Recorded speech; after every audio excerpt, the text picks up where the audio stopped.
자, 내일입니다. 더불어민주당과 이 국민의힘이요, 양자 대선 후보 토론을 하겠다. 내일 오후 6시 뭐 이렇게 잠정 합의는 했는데 아마도 이게 될지 안 될지는 조금 더 지켜봐야 될 것 같습니다. 양당의 입장을 좀 들어보겠습니다. 주제 없이 하자라고 하면은 사실 각자 자기가 하고 싶은 분야 또는 각자 상대방이 약하다고 생각하는 분야만 하겠죠. 그러면 국정 전반을 다루기가 좀 어렵습니다. 대장동, 또 성남FC 같은 이런 것들이 시간이 아주 적기 때문에 이런 국민의 요구에 대해서 검증할 시간을 축소하려는 의도를 민주당이 보인 것 같습니다. 교수님, 네. 지금 얘기가 되는 게 이런 것 같습니다. 토론 주제에 대해서 하는 것 같아요. 한쪽은 뭐 국정 전반도 해서 한 3개 정도로 나눠서 하자. 한쪽은 주제 없이 해버리자. 뭐 이렇게 얘기를 하는 것 같은데 이게 원래 그렇게 힘든 겁니까? 그런 이견이 발생되는 경우가 별로 없어요. 네. 왜냐하면 모든 거의 대부분의 TV 토론은 주제별로 하거든요. 전 세계 어디나 다 그렇습니다. 이렇게 자유 토론으로 진행되는 경우는 거의 없습니다. 그런데 지금 국민의힘이 왜 이렇게 자유 토론 형식으로 하자고 주장하는지 저는 이해가 잘 안 되는데 아마 민주당이 받기 어려운 조건을 내세워서 이 TV 토론을 무산시키려고 하는 거 아닌가 뭐 이런 생각을 지울 수가 없어요. 사실 어떻게 보면 처음부터 이제 제안을 할 때 31일 날 하자. 이것도 좀 뭐 특정한 날짜를 얘기하는 것도 좀 이상하거든요. 그런데 더 이상한 거는 7시부터 9시까지 하자. 시간대까지 정해가지고 협상도 하기 전에 이렇게 통보하는 방식은 전혀 없습니다. 그런데 이렇게 시간, 날짜 모든 거 정하고 이제 주제까지도 이렇게 얘기를 한다는 것은 사실상 뭐 협상을 한다고 하면서 결렬을 예정해 놓고 이렇게 하는 거 아닌가 뭐 이런 생각을 좀 해보고요. 만약에 이렇게 그러면 민주당에서 자유토론 주제를 받았다라고 한다면 어떻게 진행될 걸로 예상이 되냐면 거의 막싸움 형태가 될 겁니다. 자기 네. 하고 싶은 얘기만 막 할 거예요. 네. 그러면 뭐 어떤 형태가 되냐면 그게 어떤 형태로든 보도가 될 거 아니에요. 그럼 국민들이 보기에 저러려고 TV 토론 하나 일종의 TV 토론 무용론이 확산될 겁니다. 아마 그거를 또 계산한 건지 아닌지 모르겠어요. 어쨌든 저는 지금 과정을 거쳐가면서 느끼는 거는 윤 후보 측에서는 법정 TV 토론 3회 이상의 할 의사가 없는 거구나. 이 정도 이제 민주당이 양보를 해가지고 양자를 사자 먼저 법원에서 하라는 거 아니었습니까? 그거를 지켜야 되는 게 사실 네. 맞는 건데도 불구하고 이렇게 국민의힘에서 요구를 하니까 양자를 먼저 받아줬는데도 불구하고 이렇게 이루지 못할 수 있는 조건들을 막 내세우면서 이렇게 하는 거는 사실상 굉장히 부정적이다. 지금 국민의 알 권리, 검증권 완전히 무력화시키는 것이다. 이렇게 생각합니다. 네, 지금 네. 뭐 토론이 임박했지만 시기 그리고 시간, 뭐 방식, 내용, 주제를 두고 좀 이견이 있고요. 신경전이 상당한 부분입니다. 어제도 협상이 결렬이 됐다라고 하고요. 오늘 뭐 오전에 재개가 됐다고 하지만요, 단장님. 사실 이 합의에 이르지 못한다면 정말로 토론이 무산될 가능성까지 있는 겁니까? 예, 근데 지금 교수님께서 하신 말씀 중에 저희가 이제 예. 정보가 조금 더 정확하니까 저희 캠프에 있으니까 좀 보충 설명을 좀 드리자면요. 이 날짜를 31일로 반드시 특정해서 얘기했던 게 아니고요. 31일, 2월 3일 중에 선택을 하고 또 시간도 시청자가 많은 시청률이 높은 시간 7시에서 10시 정도에 하는 게 제일 좋지 않냐. 황금 시간대에 그렇게 말씀을 드렸던 거고요. 그냥 답안지를 하나만 준 건 사실이 아닙니다. 그리고 두 번째, 사실 이 부분에 대해서 양자 토론은 이재명 후보가 계속해서 조건과 제약 없는 토론을 하자. 자신만만하게 일주일에 한 번씩 만나자. 나는 자꾸 만나고 싶다. 윤석열 후보를. 그렇게 말씀을 하셨어요. 그래서 지금 조건과 제약 없는 토론을 하자. 그래서 저희가 지금 사흘에 한 번씩 하자. 시간이 부족하면 이렇게 말씀을 드리는 거예요. 그래서 전혀 피하려고 하는 의도가 아니고요. 지금 민주당에서는 어떻게 하냐면 정치, 경제, 문화 등으로 주제를 쪼개자고 하는 거는 뭐 일정 부분 이 뭐 말씀하신 것처럼 관행적이라고 할 수 있는데요. 어떻게 나오냐면 대장동은 10분만 하자. 성장도 10분만 하자. 분배도 10분만 하자. 뭐 이렇게 나오세요. 이렇게 한 적은 없어요. 말씀하신 것처럼 정치 몇 분, 경제 몇 분, 외교 몇 분 이런 적은 있지만 대장동 10분, 분배 10분, 성장 10분 이렇게 쪼개기로 나온 적이 없었거든요. 그러니까 그러지 말고 양자 토론을 하면 국민들한테 정견을 보여주고 검증의 기회를 드리는 거니까 주제와 제약 없는 토론을 하자고 했던 이재명 후보의 청약을 그대로 받아들인 건데 왜 여기 와서 이제 와서 그렇게 자신만 대화만 하던 이재명 후보가 자꾸 쪼개기 또 뭐 거기에 대해서 비판적인 얘기를 하는 건지 이해가 되지 않는 거고요. 일주일에 한 번씩 하자고 해서 저희가 사흘에 한 번씩도 하자 지금 이렇게 말씀을 드리는 거고요. 그리고 오히려 지금 선관위에서 제가 아까 선관위 얘기를 왜 말씀을 드렸냐면 지금 중앙선관위에서 양자 토론을 하지 마라 이렇게 얘기를 하고 있어서 저희가 11시에 선대본부장하고 다 나와서 여기에 대해서 편파적인 유권 해석이라고 지금 왜 양자 토론을 못하게 하냐 국민의 알 권리를 제약하는 거 아니냐고 성명을 발표했거든요. 근데 무슨 양자 토론을 피하려고 하는 겁니까? 저희는 토론을 사흘에 한 번씩 하자고 하는 입장입니다. 근데 네. 지금 대선 후보의 이 토론이 어떻게 보면 그 자신들의 어떤 정치적 이익을 위해서 좀 악용되고 있다라는 느낌을 지울 수가 없습니다. 네. 왜냐하면 이재명 후보가 이 윤석열 후보를 향해서 토론을 제안했을 때가 윤 후보가 지지율이 1위로 앞서기 시작했을 때 매주 만나서 토론하자 이렇게 제안을 했었거든요. 네. 지지율이 앞서고 있던 윤석열 후보가 거의 응하지 않고 있다가 지난 연말 연초에 국민의힘 내홍 과정에 안철수 후보 지지율이 상승세로 돌아선 이후에 윤석열 후보가 양자 토론을 받은 거거든요. 그러니까 대선 후보 토론이 아닙니다. 그러면 둘이 하자. 그러니까 대안이 될 만한 후보가 올라왔을 때 양자 토론을 받아놓고 총론은 합의를 하고 이제 뭐 악마는 디테일에 숨어 있다는 거 아닙니까? 이 강론을 가지고 이렇게 지금 갑론을막을 하고 있는데 이것은 국민에 대한 예의가 아니라고 생각합니다. 대선 후보들이 모여서 어떤 국정 운영 비전을 가지고 있는지를 알고 싶어 하거든요. 그리고 법원의 판결에 따라서 양자는 하지 말고 사자로 해라.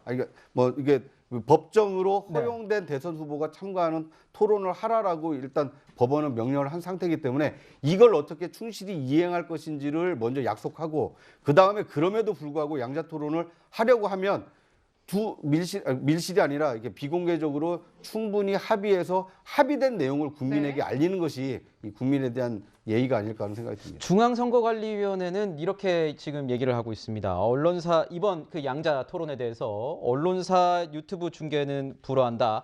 각 정당 또는 이 후보자 유튜브엔 중계가 가능하다. 언론사 유튜브 전체 영상 게시는 금지하겠다. 이렇게 밝혀오고 있습니다. 실제로 뭐 TV 토론이 후보를 결정하는데 굉장히 큰 영향을 미칠 것으로 보이는데요.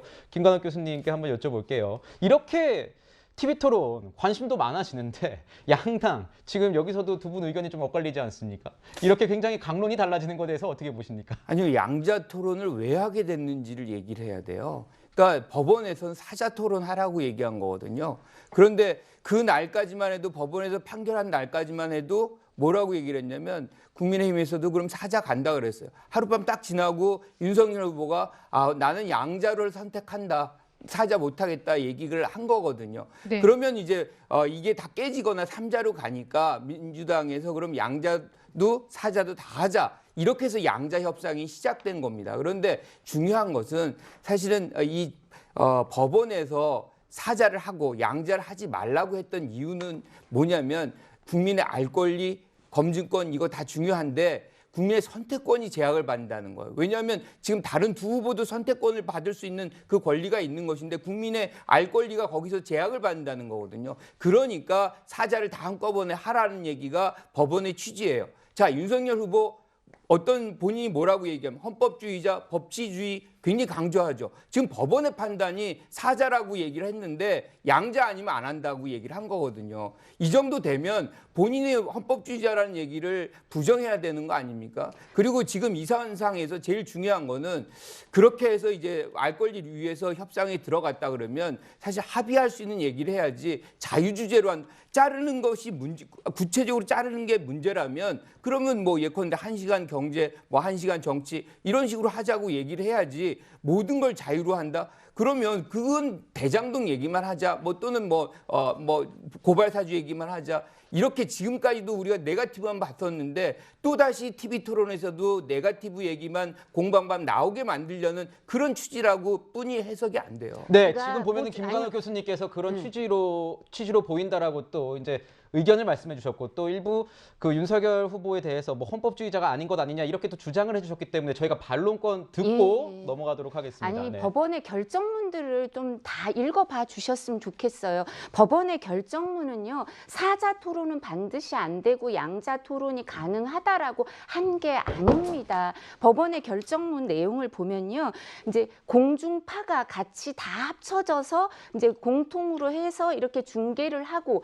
이러는 거는 사자 토론의 기회를 선거법상의 그 방송 토론회의 법정 토론에 준하는 기준으로 해야 된다. 그럼 그렇게 공중파를 모두 같이 중계하는 경우에 그렇게 해야 된다라고 하는 거지, 양자 토론을 다른 방식으로 하는 게 불법적인 거다, 안 된다라는 말은 전혀 없거든요. 근데 두 분이 이해하시는 것처럼, 아니 우리 차장님은 그렇게 이해하시지 않고 교수님이 이해하시는 것처럼 양자 토론이 불법이라고 하면 박주민 저 의원도 변호사인데 저 사람이 나와서 양자 토론 합의를 왜 하겠습니까? 양자 토론이 가능하니까 와서 하는 거죠. 그러니까 그건 잘못 이해하고 계시는 겁니다. 잠시만요. 네. 제가 양자 토론이 불법이다라고 얘기한 적은 단 한 번도 없습니다. 그러니까 사자를 그럼 먼저 헌법주의자에 반한다는 근거가 뭔가요? 아니 그러니까 헌법- 법원의 판단을 먼저 수용을 하고 그 이후에 이제 양당이 뭔가 조건을 맞춰서 국민의 알 권리 위해서 한다면 그것이 순리다라고 말씀을 드린 것이지, 이게 사자를 안 받으면 이게 불법이다?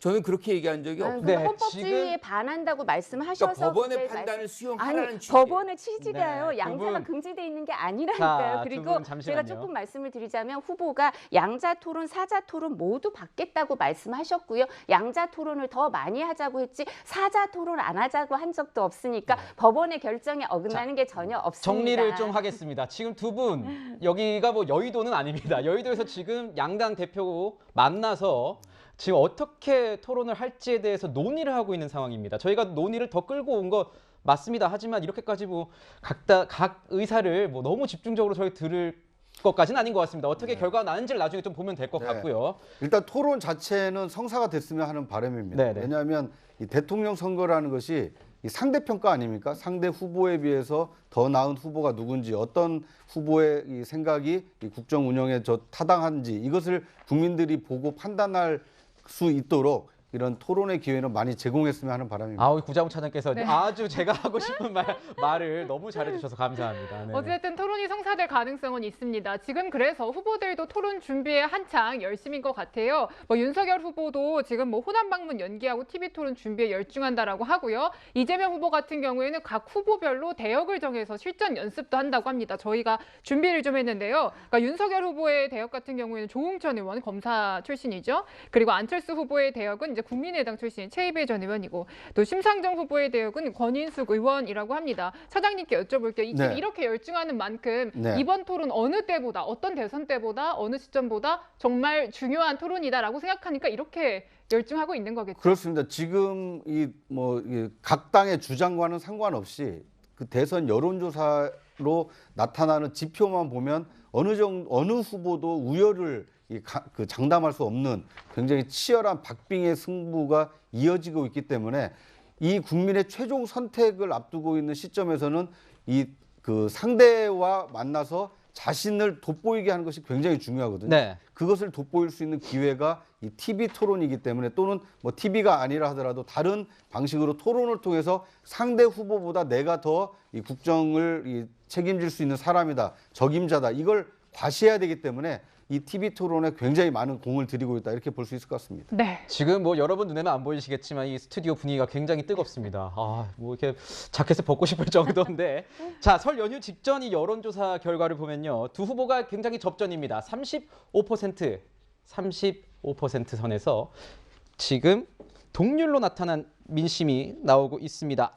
지금 전문가들이 얘기하는 건 이겁니다. 설 연휴 이후에 나오는 여론조사가 아마 3월 9일 최종 승부를 전망해 볼 수 있는 가늠자가 되지 않겠느냐.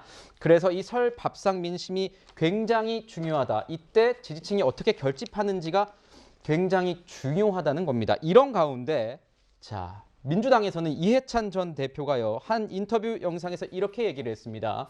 자, 이번 선거는 어차피 51대 49의 진영 싸움이다. 한 표라도 일찍 모여줘야 하는 선거다. 이렇게 얘기를 했는데요. 들어보시죠. 이번 선거는 어차피 진영 싸움이에요. 51대 49 진영 싸움이라서 안 져요. 예, 걱정하지 말아요. 안 집니다. 예, 안 집니다. 예, 우리 국민들을 믿어야 돼요.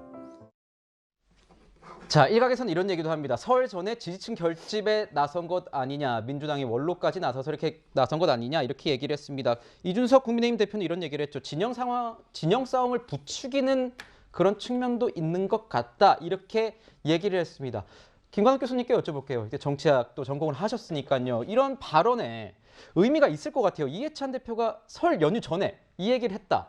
뭔가 아직 지지층 결집이 안 됐다라고 보기 때문에 그런 걸까요? 아니요, 저는 좀 제3자적 관점에서 지금 바라보고 있다. 객관적인 현상을 바라보고 있다. 네. 이렇게 얘기를 할 수가 있을 것 같아요. 왜냐하면 흐름이 지지율, 여론조사의 흐름이 좀 달라지고 있거든요. 예컨대 선거 초반만 해도 사실 정권 교체의 어떤 요구가 굉장히 비등했습니다. 지금 갤럽에서 나온 걸 보면 정권 심판이 45%, 네. 국정 안정이 41%, 네. 균형점을 찾아가고 있다는 거거든요. 이거는 이제 기본적인 진영의 논리가 적용이 되고 있다는 것이고, 이렇게 되는 이유는 정권 교체가 사실은 지난 많이 이루어졌죠. 그런데 대부분 권력자 교체에서 그냥 머무는 그런 상황이 많았던 거죠. 그러니까 국민들은 그런 어떤 어떻게 보면 계약이 될 수 있는 정권 교체보다는 검증이 된 사람의 상황, 보다도 안정적인 어떤, 특히나 코로나 상황이기 때문에 안정적인 국정 운영, 뭐 여기에 대한 선호가 커지면서 이 국정 안정에 대한 지지도, 뭐 이런 요구, 뭐 이런 것들도 좀 커지고 있는 것이기 때문에 이해찬 전 대표가 얘기하고 있는 그런 부분들이 어느 정도 여론의 흐름을 반영하고 있다, 이렇게 얘기하고 싶습니다. 네, 이번 순서에서는 토론과 여론 중심으로 분석을 해봤고요. 설 연휴 직후에 나오는 여론조사는 아주 주목해서 봐야 될 것 같습니다. 자, 또 다른 의혹 살펴보겠습니다. 설 연휴 직전에